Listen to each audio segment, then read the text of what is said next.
بسم الله الرحمن الرحيم Bismillahirrahmanirrahim. Alhamdulillah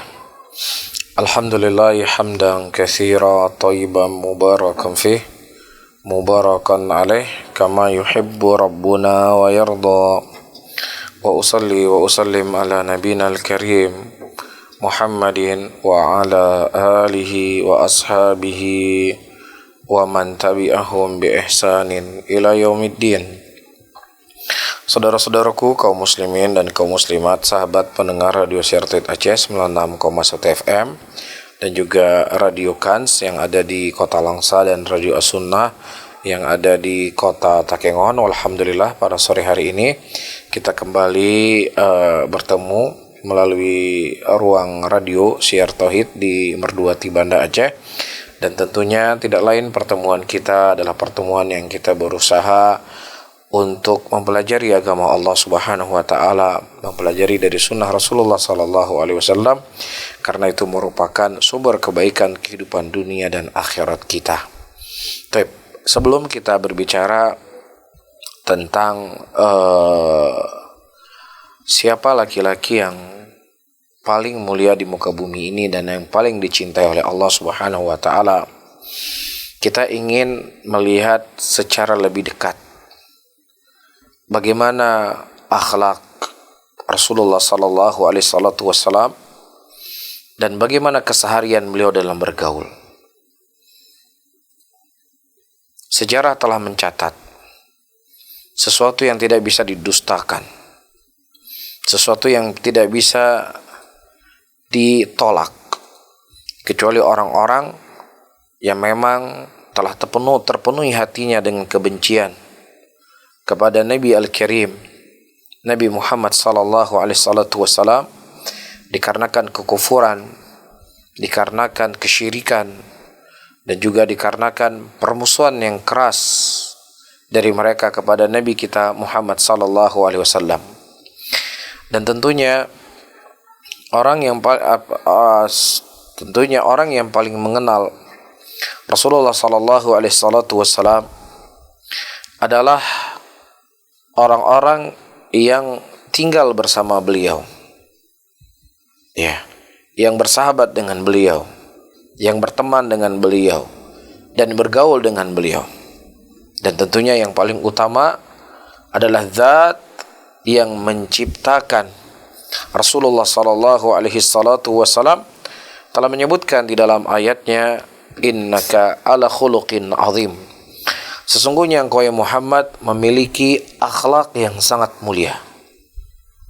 Yang memberikan rekomendasi ini adalah zat yang maha perkasa, zat yang maha kuat, zat yang menciptakan langit dan bumi, zat yang menguasai jagat raya ini. Dan sadaqallah. Seperti yang telah saya singgung, sejarah telah mencatat bagaimana keberadaan dan posisi Rasulullah sallallahu alaihi wasallam di tengah masyarakatnya, memberikan kebaikan yang sangat luar biasa. Rasulullah sallallahu alaihi wasallam tidak mengikuti kebiasaan orang-orang musyrikin di zaman itu. Ketika mereka menyembah kepada Lata, mereka menyembah kepada Uzza, mereka menyembah kepada Al-Manat. Dan beraneka ragam perbuatan-perbuatan kufur yang mereka lakukan. Dan Allah Subhanahu wa taala menjaga Nabi dan Rasulnya. Tidak pernah sekalipun Rasulullah sallallahu alaihi wasallam menyembah kepada selain Allah sebelum beliau diangkat sebagai Rasul. Dengan kondisi yang beliau berbeda dengan orang-orang musyrikin Quraisy, yang berbeda dengan masyarakat beliau sebelum beliau diangkat sebagai Rasul, beliau dianggap sebagai Al-Amin, dianggap sebagai orang yang jujur. Beliau dianggap sebagai orang yang sangat memiliki akhlak yang sangat mulia ketika itu. Bahkan dalam masalah-masalah besar, Rasulullah sallallahu alaihi wasallam dijadikan rujukan oleh para pembesar Quraisy pada waktu itu. Sebelum Rasulullah sallallahu alaihi wasallam diturunkan wahyu untuk menjelaskan kepada mereka hakikat kesyirikan dan hakikat dari apa yang mereka lakukan dari peribadatan kepada selain Allah Subhanahu wa taala. Di antara sejarah yang tidak bisa didustakan ketika Nabi kita sallallahu alaihi salatu wassalam, atau ketika Ka'bah rusak pada waktu itu di kota Mekah, 5 tahun sebelum beliau diangkat sebagai Rasul, dan kemudian mereka berinisiatif untuk memperbaiki Ka'bah dari sisi-sisinya, dari semua kabilah, yang ada. Taib. Kemudian ketika mereka akan meletakkan Hajar Aswad di tempat diletakkan oleh Nabi Ibrahim alaihissalam, disitulah mulai terjadi perselisihan. Disitulah mulai terjadi pertikaian di antara kaum atau kabilah-kabilah Quraisy pada waktu itu. Di antara mereka menganggap kamilah yang paling berhak untuk meletakkan Hajar Aswad pada tempatnya. Dan sebagian lain mengatakan kami yang lebih berhak. Tidak ada titik temu. Ya, dan ketika itu mereka sudah siap untuk berperang. Sudah siap dengan senjatanya dan kudanya. Kemudian salah seorang dari pembesar kufar Quraisy pada waktu itu berinisiatif, meminta kepada Nabi Muhammad SAW sebelum beliau diangkat sebagai Rasul untuk menyelesaikan permasalahan ini. Dan subhanallah, para hadirin dan hadirat, sahabat pendengar Radio Siar Tauhid Aceh dan Radio Kans dan Radio As-Sunnah, Rasulullah SAW meminta untuk didatangkan seutas kain, yang kemudian di atas kain itulah diletakkan batu Hajar Aswad. Dan setiap kabilah-kabilah mewakili untuk memegang dari sudut kain tersebut. Kemudian diletakkanlah kain pada tempatnya, diletakkan Hajar Aswad pada tempatnya, dan selesai. Berhentilah pertikaian dan perselisihan. Kalau ada dianggap sebagai tokoh perdamaian, maka Rasulullah SAW adalah tokoh perdamaian dunia.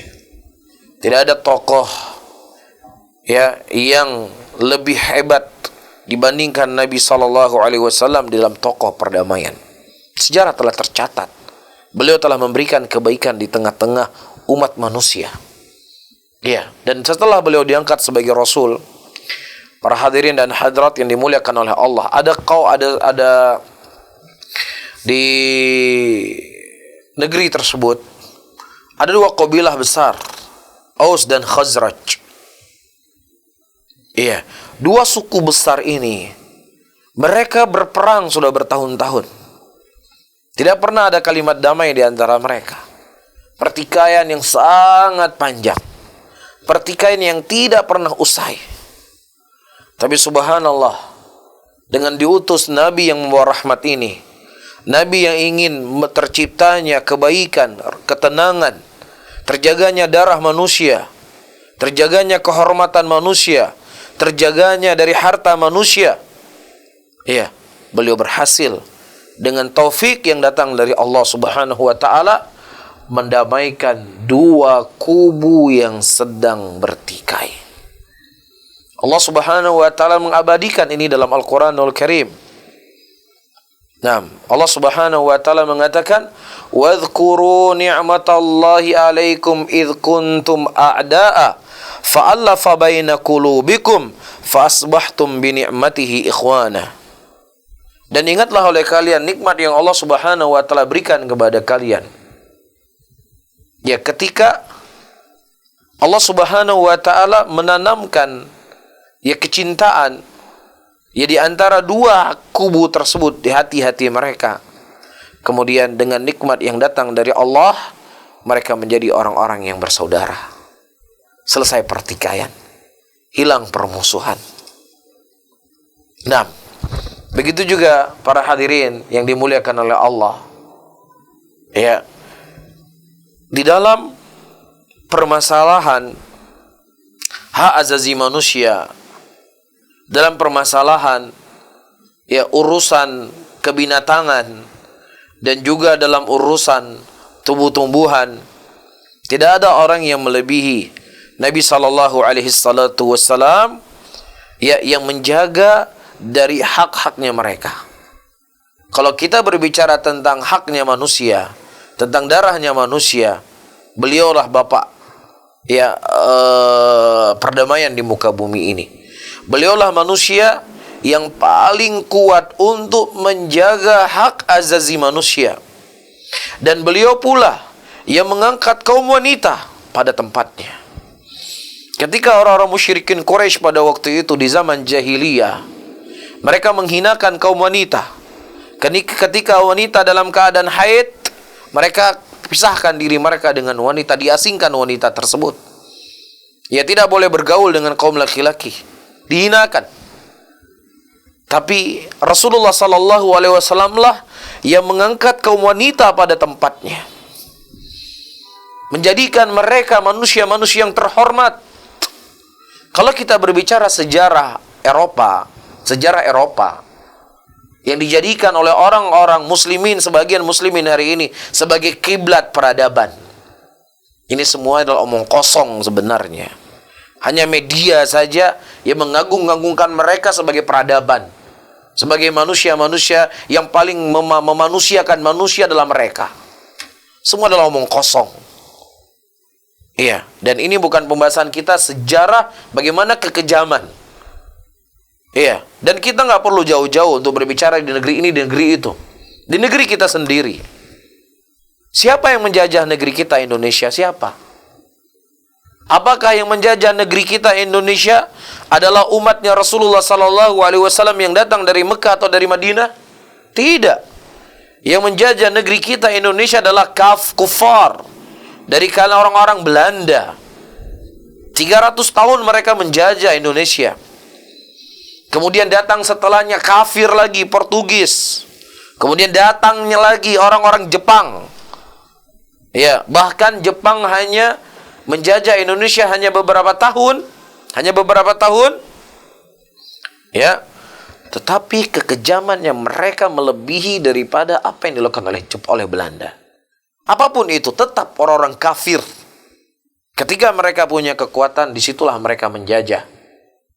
Ya, muslimin dikerjakan dikerjakan paksa, di ini tidak dianggap sebagai manusia. Tetapi kita lihat bagaimana Nabi kita Muhammad sallallahu alaihi wasallam ketika beliau berpindah dari Mekah menuju Madinah, apa yang terjadi? Ya, Rasulullah sallallahu alaihi wasallam menjadikan daerah yang itu bukan tempat beliau tinggal. Kemudian beliau pindah ke situ menjadi kota yang penuh dengan keberkahan. Sisi ekonominya semua diatur oleh Nabi sallallahu alaihi wasallam. Dan juga di sisi kemanusiaannya. Ya, dan kita sedikit kembali kepada masalah kasus wanita yang ingin saya sampaikan tadi. Ya, di sejarah Eropa ada satu buku yang saya baca. Ya, orang-orang Eropa itu beberapa ratus tahun yang lalu mereka masih berselisih wanita ini manusia atau bukan manusia. Wanita ini manusia atau binatang. Baru beberapa ratus tahun yang lalu mereka baru menganggap wanita itu sebagai manusia. Iya, dan walaupun di zaman modern seperti ini, mereka tidak memposisikan wanita pada tempatnya. Tidak memuliakan wanita pada tempatnya.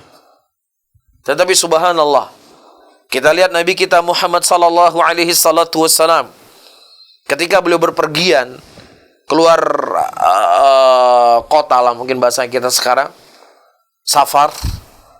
Ketika beliau membawa istri-istri beliau, itu istrinya disimpan di tempat yang aman. Ya, bukan dikendarain kuda. Istri Nabi SAW ditutup. Dia apa? Ditutup. Supaya tidak ada orang yang melihatnya. Supaya dia bisa nyaman di tempat yang lebih aman untuk dirinya, ya, dan tidak terlihat oleh mata-mata manusia. Ya, dan tentunya para hadirin dan hadirat, kalau kita mau menceritakan kebaikan Nabi kita Muhammad sallallahu alaihi wasallam, yang pertama kita tidak cukup ilmu untuk membahas begitu luar biasa kebaikan Nabi kita dari segala hal, dari segala sisi. Ya, namun kita cuplik beberapa kisah bagaimana Rasulullah sallallahu alaihi wasallam sebagai seorang pemimpin, ya, beliau menjadi manusia yang terbaik dari segala sisi-sisi kehidupan manusia. Kalau kita berbicara ayah, beliau sebagai ayah yang terbaik. Kalau kita berbicara sebagai anak, beliau anak yang terbaik. Kalau kita berbicara masalah teman, beliau teman yang terbaik. Kalau kita berbicara masalah suami, beliau suami yang terbaik. Ya, kalau kita berbicara sebagai tetangga, beliau sebagai tetangga yang terbaik. Kalau berbicara sebagai seseorang yang sangat menjaga toleransi, Beliau manusia yang paling kuat menjaga toleransi dengan orang-orang yang di luar non-Islam.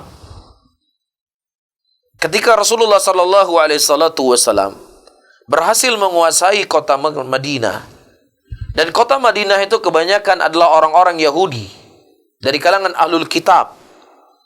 Ketika Rasulullah berkuasa, apakah Nabi sallallahu alaihi wasallam membantai, membunuh semua ahlul kitab? Rasulullah tidak membunuh mereka.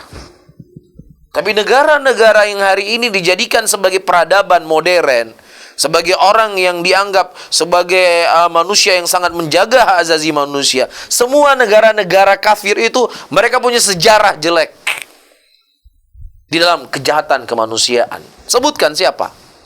Negara mana negara kafir yang mereka tidak punya sejarah jelek di dalam pembantaian manusia? Sebutkan mana yang nggak ada? Mulai dari Perancis, mulai dari Inggris, mulai dari Belanda. Iya, mereka semua penjajah, pembunuh. Dan hakikatnya mereka adalah para teroris. Iya, kita nggak perlu membaca sejarah yang panjang. Iya, lihat saja negeri-negeri yang berhasil dikuasai oleh muslimin. Negeri Yaman. Iya, sampai hari ini di negeri Yaman masih ada Yahudi. Dibiarkan hidup. Iya, dan bukti nyata di negeri kita Indonesia, Aceh. Ya, di sini banyak orang-orang kafir di Aceh ini. Dari Tionghoa, dari orang Cina. Mereka berniaga, mereka berdagang. Tidak pernah ada sejarah mereka diganggu. Tidak pernah sejarah mereka dihancurkan tempat ibadah mereka. Hidup tenang di sini mereka. Tidak pernah diganggu. Orang Islam juga nggak pernah buat patung Buddha begini sebagai bentuk kebebasan dalam berekspresi atau lain sebagainya. Tetapi ketika di negeri-negeri kafir, ya, yang dianggap mereka sebagai orang yang terlalu terdolimi dan lain sebagainya, justrulah kejahatan-kejahatan itu muncul dari mereka. Apa yang terjadi di Spanyol? Ketika muslimin di negeri Spanyol dalam keadaan lemah, dan kemudian orang-orang kafir berhasil menguasai muslimin, tidak diberikan tinggal satu orang pun muslimin di sana, kecuali kalau seandainya mereka murtad dari agamanya.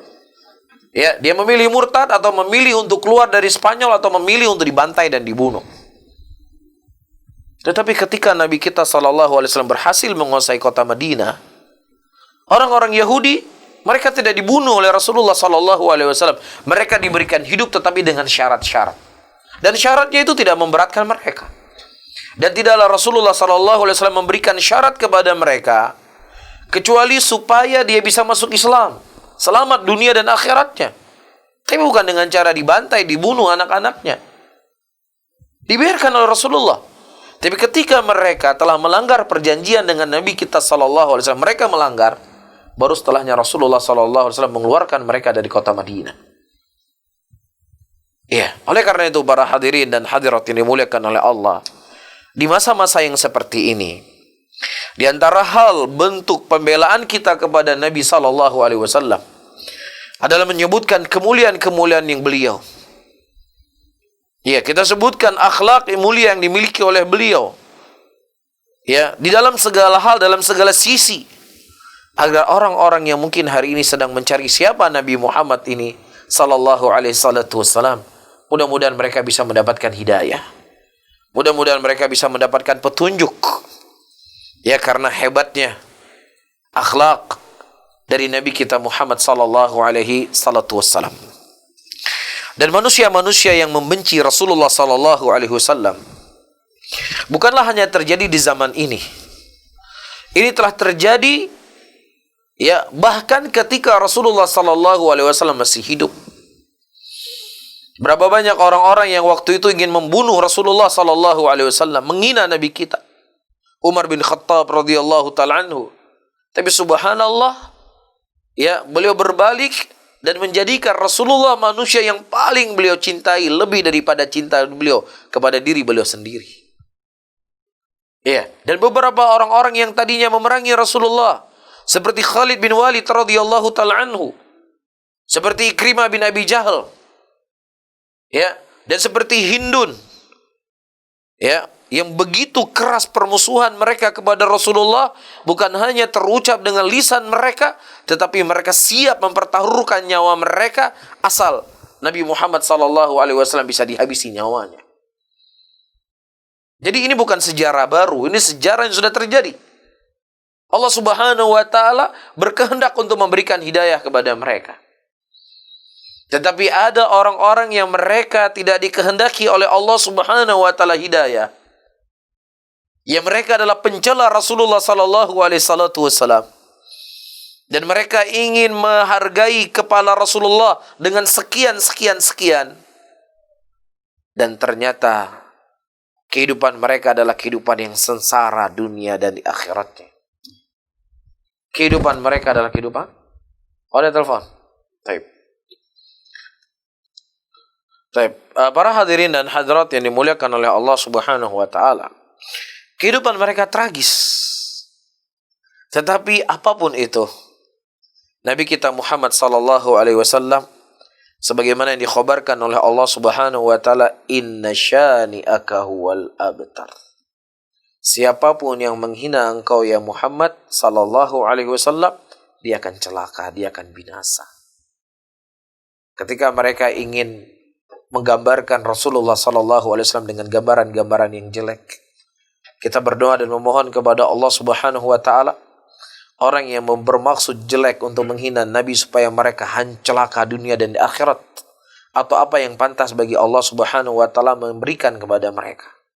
Tetapi dari sisi lain, kalau kita kembali kepada sejarah Nabi kita Muhammad sallallahu alaihi wasallam, di tengah banyaknya orang-orang yang menghina Nabi sallallahu alaihi wasallam, di tengah-tengah itu pula kita akan mendapatkan begitu banyak orang-orang yang masuk Islam. Tufail bin Amr ad-Dawsi, ya, dibisiki di telinganya tentang Rasulullah begini dan begini dan begini. Tapi ketika dia melihat bagaimana akhlak Rasulullah SAW dari kejauhan pada waktu itu, akhirnya dia ingin mendekat, dan kemudian dia mengumumkan keislamannya. Begitu juga ketika Thumamah diikat oleh Rasulullah 3 hari di masjid beliau. Kemudian setelahnya dia berkata, ya Rasulullah, tidak ada manusia yang paling kubenci di muka bumi ini lebih daripada engkau. Tapi hari ini ya Rasulullah, engkau adalah manusia yang paling aku cintai, lebih dari cinta apapun itu. Dan tidak ada agama yang paling kubenci dibandingkan agama Islam. Tapi hari ini agama Islam adalah agama yang paling aku muliakan. Para hadirin dan hadirat, dan karena waktu kita sudah sampai kepada sesi selanjutnya, itu sesi kedua, dan kita sebagai seorang muslim pasti yakin dan beriman, ya, kemuliaan Nabi kita Muhammad sallallahu alaihi wasallam tidak akan ada yang bisa meredupkan.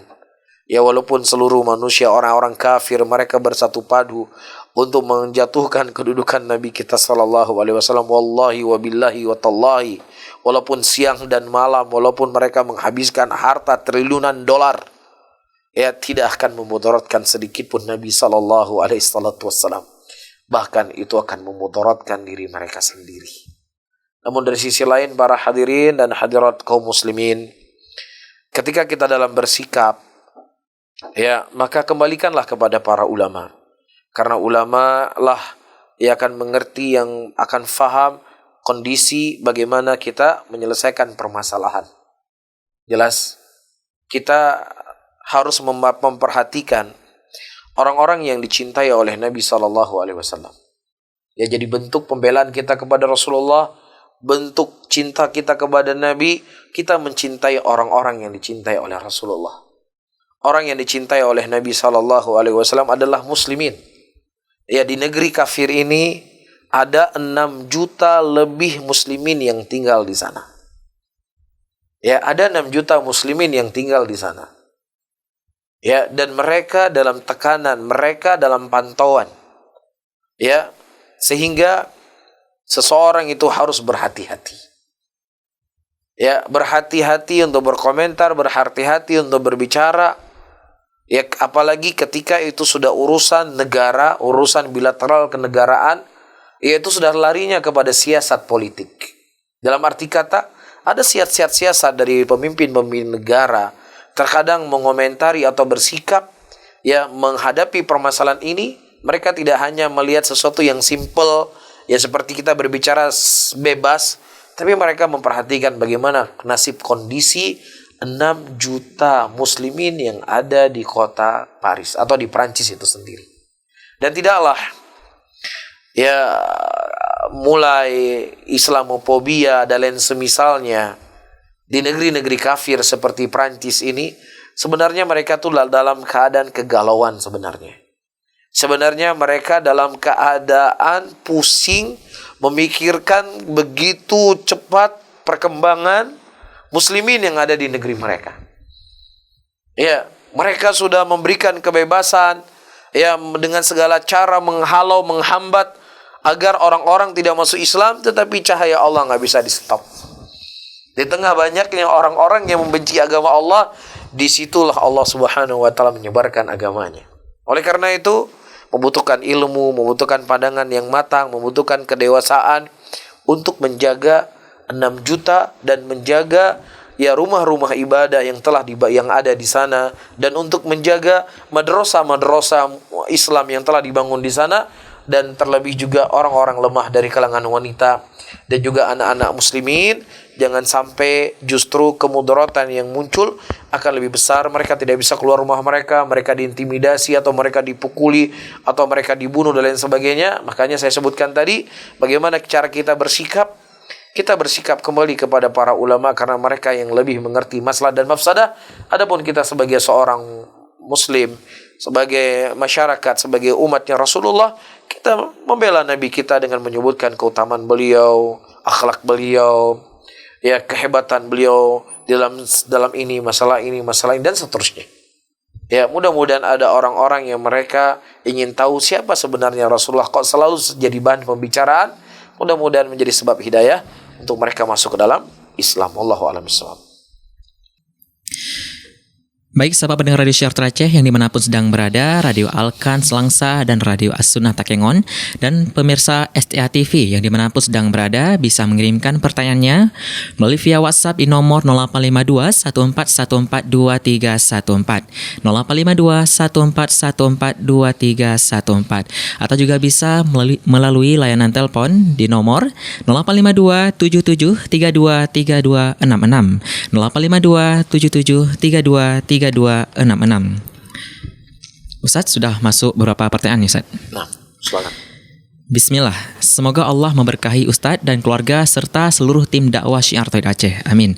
Izin bertanya kepada Ustadz, bagaimanakah hukum Allah yang berlaku bagi orang yang telah memenggal kepala seorang guru di Prancis akibat penghinaan kepada Rasulullah SAW, serta yang telah membunuh Charlie Hebdo, pembuat karikatur penghina Nabi Muhammad? Apa Allah meridhoi perbuatan orang-orang yang telah membunuh mereka? Jazakallahu khairan. Mungkin terkait dengan pertanyaan yang satu lagi, Ustadz, bagaimana sikap seorang muslim terhadap seorang yang menghina Nabi atau manusia yang paling mulia dalam Islam? Dan bagaimana sikap seorang muslim atau hukum dalam Islam seorang muslim menghina Tuhan selain dari agama Islam, Ustaz?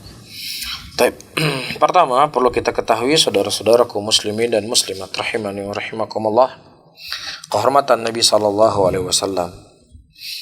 adalah sesuatu perkara yang paling berharga di muka bumi ini. Tidak ada sesuatu yang paling berharga lebih daripada kehormatan Rasul. Kehormatan beliau lebih daripada kehormatan orang tua kita. Kehormatan beliau lebih daripada kehormatan ibu ayah kita. Kehormatan beliau lebih dari kita jaga dibandingkan kehormatan kita sendiri.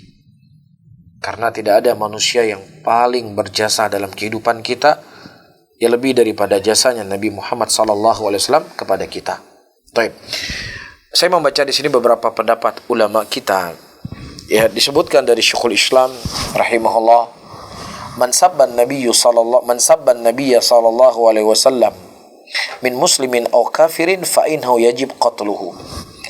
Barang siapa yang mencela Nabi sallallahu alaihi wasallam, apakah dia seorang kafir ataukah dia dari muslim yang kemudian dia murtad dengan ucapannya, maka dalam hukum Islam dia wajib untuk dibunuh.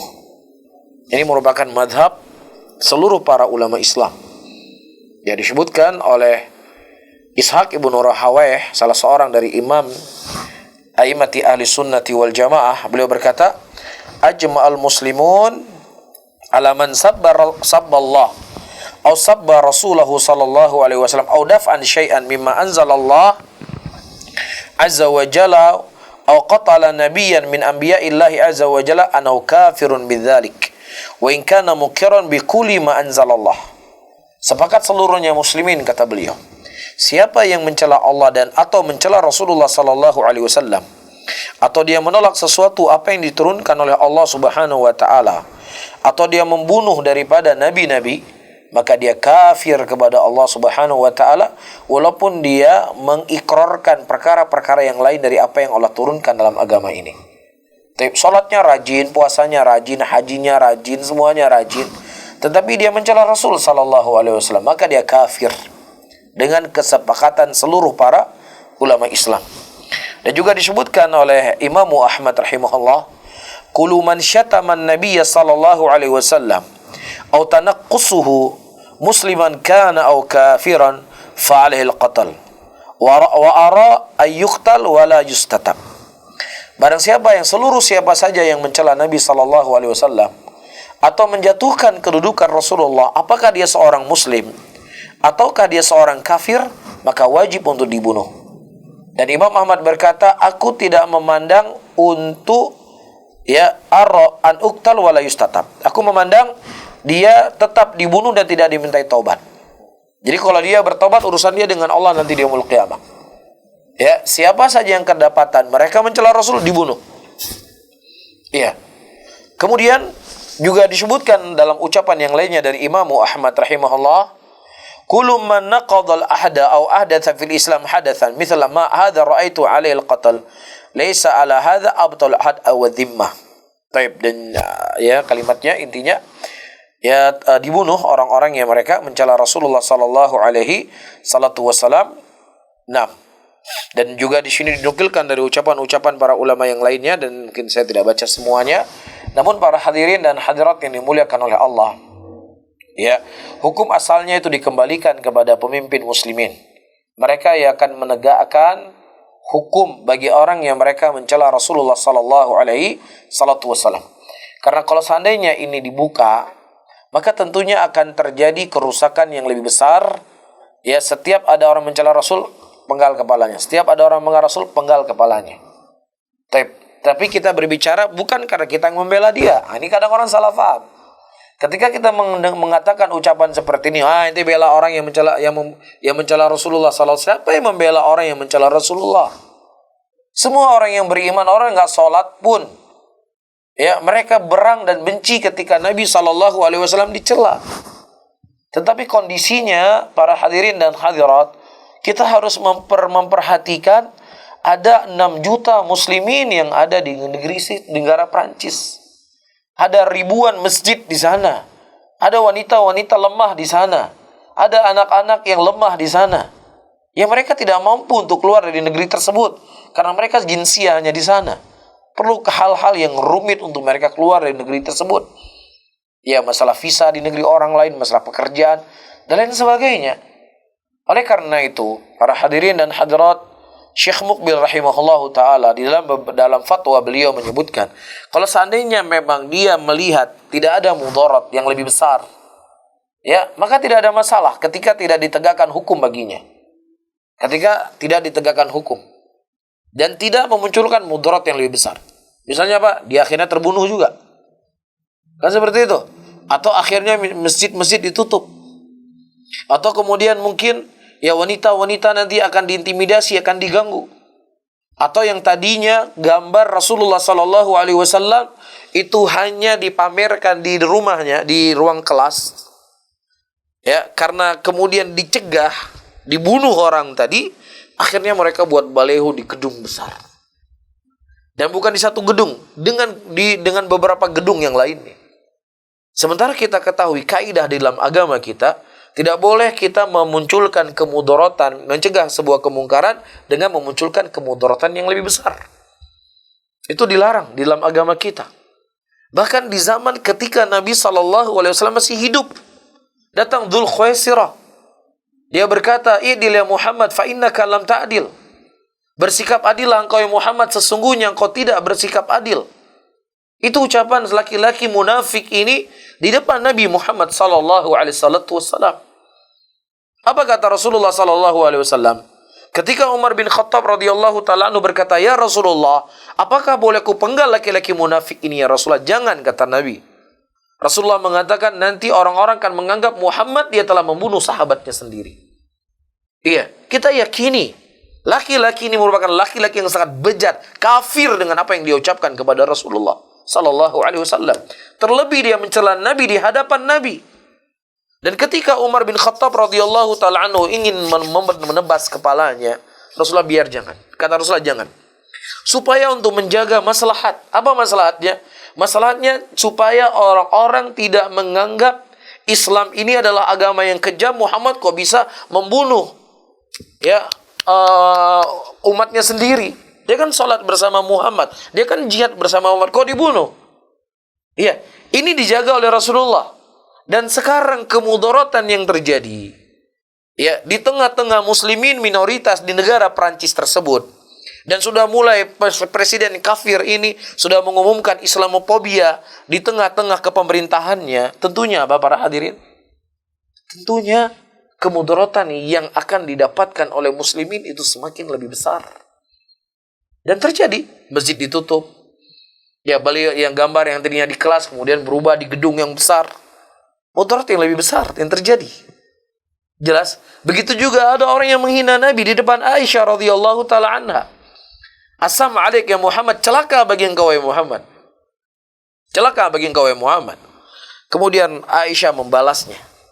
Kemudian Rasulullah SAW mengatakan, Aisyah tidak demikian. Tapi katakanlah wa alaik. Dan juga bagi engkau. Kenapa? Karena waktu itu mungkin muslimin masih lemah. Rasulullah melihat kemudaratan yang besar ketika nanti dia akan dibunuh dan lain sebagainya.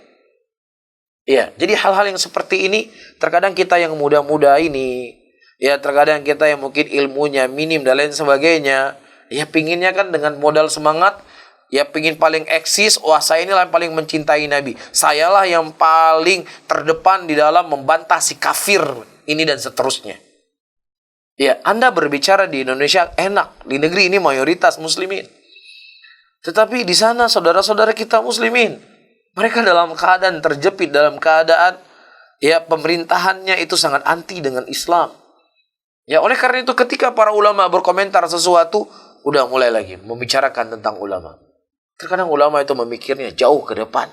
Bukan hanya memikirkan hanya sejengkal saja atau apa yang ada di depan mata. Mereka berpikir ke depan. Ya, dan Allah menyebutkan dalam ayatnya, la tasubbul ladzina yad'una min dunillah fayasubbullah. Dan orang yang janganlah engkau mencela dan jangan engkau mencela orang-orang, jangan engkau mencela tuhan-tuhan yang disembah kepada selain Allah, karena dengan mereka engkau mencela tuhan-tuhan yang disembah selain Allah akan membuat Allah dicela. Faham? Mencela tuhan-tuhan yang disembah selain Allah, ya hakikatnya musyrikin mereka menyembah para syaitan, para iblis. Tetapi Allah melarang kita untuk mencela iblis dan syaitan ini dalam kondisi tertentu yang dikhawatirkan mereka akan mencela Allah. Nah, ini yang dikhawatirkan oleh para ulama ketika kita salah dalam bersikap. Nah, kenapa sebagian para ulama seperti Syekh Shalih Fauzan atau Syekh Sulaiman Ruhaili mengingkari orang yang membunuh si kafir ini, yang mencela Rasulullah sallallahu alaihi wasallam, bukan mereka ingin membela si kafir ini, naudzubillah. Jenggot mereka tuh sudah putih membela sunnah Rasulullah. Ya, hidup mereka habis untuk membela sunnah Nabi. Dan mereka mencetak murid-murid yang murid-murid tersebut adalah orang-orang yang mencintai Nabi dan kemudian menyebarkan kebaikan di tengah-tengah muslimin. Ya, tidaklah mereka mengucapkan fatwa-fatwa tersebut kecuali untuk menutup pintu mudarat yang lebih kecil. Jangan sampai terjadi yang tidak diinginkan. Jelas di sini? Baik, Allah a'lam. Pertanyaan selanjutnya, Assalamualaikum warahmatullahi wabarakatuh ya Ustaz. Berikan kami wasiat, nasihat Rasulullah Sallallahu Alaihi Wasallam tentang perilaku wanita muslimah pada akhir zaman ini. Jazakumullah khairan dari Bunda Jihan di Desa Blangoi, Ustaz. Saudara-saudaraku muslimin dan muslimat rahimani wa rahimakumullah, sahabat pendengar Radio Siar Aceh 96,1 FM, dan terkhusus kepada kaum wanita dan terkhusus lagi kepada ibu yang bertanya, Ya, tentunya sudah sangat banyak sekali wasiat Nabi kita sallallahu alaihi wasallam kepada kaum wanita. Yang wasiat itu beliau sampaikan ribuan tahun yang lalu.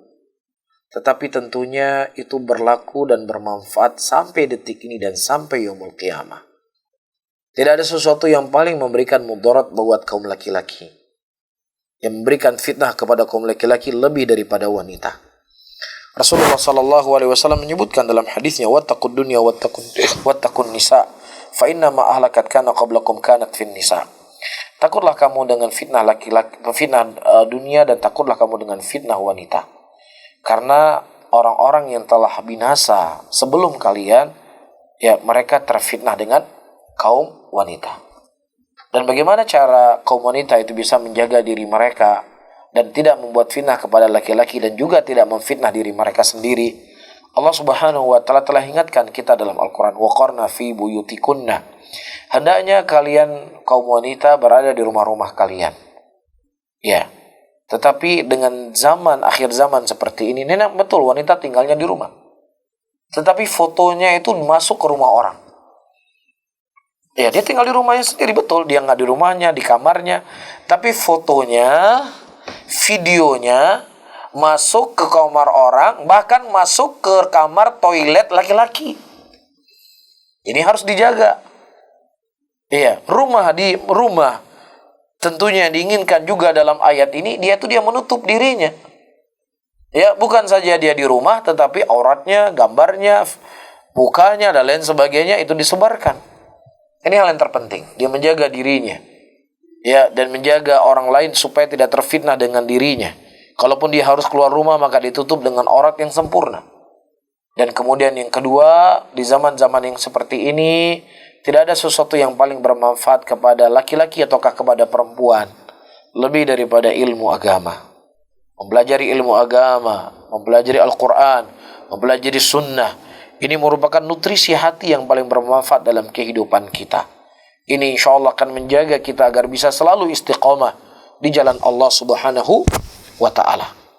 Ya, dan walhamdulillah, ya, dengan kehadiran radio, ya, di tengah-tengah muslimin terkhusus di Aceh, ya, setiap saat, setiap waktu ada ceramah, ada kajian, ada murattal Quran, ya, acara-acara yang seperti ini insya Allah merupakan acara-acara yang sangat bermanfaat untuk menjaga kestabilan, ya, iman kita dan nutrisi dalam qalbu kita. Wallahu ta'ala alam bissawab. Dan yang terakhir, hendaknya kepada kaum wanita dan kepada yang bertanya secara khusus, ya, sibuklah dengan apa yang menjadi tugas pokoknya.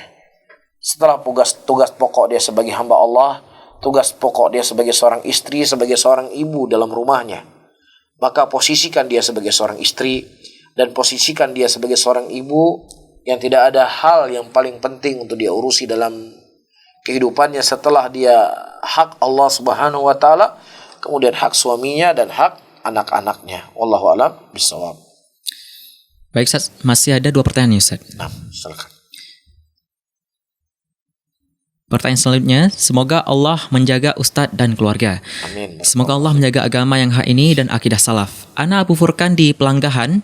Afwan, ada 2 soal, Ustadz. Soal pertama, apa sebenarnya hakikat dalam mencintai Rasulullah? Dan soal kedua, apakah membela Rasulullah dengan cara kekerasan atau sabar atas kelakuan mereka?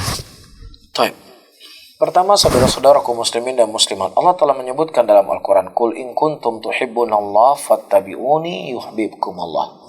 Katakanlah Muhammad kepada mereka, kalau seandainya kalian mengaku mencintai Allah, fattabi'uni, maka ikutilah aku. Ya, dengannya Allah Subhanahu wa taala akan mencintai kalian. Ini barometer yang Allah Subhanahu wa taala sebutkan di dalam ayat ini, atau dikenal sebagai ayat imtihan, ayat ujian, bahwa orang-orang yang mereka mengaku mencintai Allah, maka bentuk Anda mencintai Allah dengan mencintai Rasul, dan bentuk Anda mencintai Rasulullah sallallahu alaihi wasallam adalah dengan mengikuti jalannya beliau. Ya, beribadah sebagaimana beliau beribadah. Ya, berakhlak sebagaimana akhlak beliau. Bermuamalah sebagaimana muamalahnya beliau. Dan kita berusaha sekuat tenaga berdoa kepada Allah untuk bisa mencocoki Nabi sallallahu alaihi wasallam dalam segala hal, dalam segala kondisi. Itu yang pertama. Yang kedua, saudara-saudaraku muslimin dan muslimat rahimani wa rahimakumullah, membela kehormatan Nabi SAW ketika dalam keadaan muslimin lemah, muslimin tidak punya kekuatan dan lain sebagainya. Maka telah saya sebutkan beberapa kisah tadi, ya, di mana kita di bawah ayat-ayat untuk lebih banyak bersabar dengan kondisi-kondisi demikian. Tapi ketika muslimin dalam keadaan kuat, muslimin dalam keadaan memiliki kekuatan, ya, maka orang yang mereka mencela Rasulullah SAW, hukum Islam jelas menyebutkan mereka harus dipenggal kepalanya, dibunuh. Ya, dan tentunya ini semuanya kembali kepada pemimpin yang menegakkan hukum tersebut. Bukan pribadi manusia, setiap orang, ada orang mencela Rasul bunuh, maka tentunya ini dikhawatirkan akan memunculkan mudarat yang lebih besar. Dan demikian kondisinya. Ya, terlebih kita berada di negara kita yang mungkin tidak menjalankan hukum Islam 100%. Walaupun kita tidak memungkiri ada beberapa hukum-hukum Islam yang dijalankan di negeri ini, dan pemilik negara juga sudah mengatakan kita bukan negara Islam, sehingga terkadang kita yang membunuh akan masuk penjara dan lain sebagainya. Akhirnya akan banyak hal-hal yang akan mudarat yang akan terjadi. Ya, tetapi kalau seandainya itu terjadi di negeri kafir, yang di negeri Islam mungkin juga akan ada mudaratnya. Dan di negeri kafir tentunya akan lebih besar lagi mudarat. Dan mudarat itu sudah kita lihat hari ini. Ya, bagaimana, saya ulangi kembali, foto karikatur yang itu tadinya hanya di kelas atau di majalah, yang kemudian akhirnya disebarkan, dibuat baleho di gedung sebesar-besar dengan ukuran yang sangat besar. Ya, sementara kaidah yang kita ketahui dalam agama, ya, tidak mencegah sebuah kemungkaran yang dikhawatirkan akan munculkan kemungkaran yang lebih besar. Maka di antara cara yang paling terbaik, di antara hal yang bisa kita lakukan untuk membela Nabi kita SAW, kita amalkan sunnah Nabi dalam kehidupan kita, dan kita sebarkan sunnah itu di tengah-tengah muslimin, dan kita sebarkan perangai akhlak baik Nabi kita Muhammad SAW. Mudah-mudahan itu menjadi sebab hidayah. Dan kita berdoa, mudah-mudahan orang-orang yang mereka ingin menghina Nabi kita SAW, yang mereka mendapatkan ganjaran yang setimpal di sisi Allah Subhanahu wa Ta'ala, dan hakikatnya mereka tidak akan pernah selamat. Apapun kekuatan yang mereka punya, dia akan binasa, ya, dia akan hancur, sebagaimana Allah sebutkan di dalam Al-Quran, kecuali Allah menginginkan lain untuk dia bertobat dari perbuatannya. Wallahu a'lam bishawab.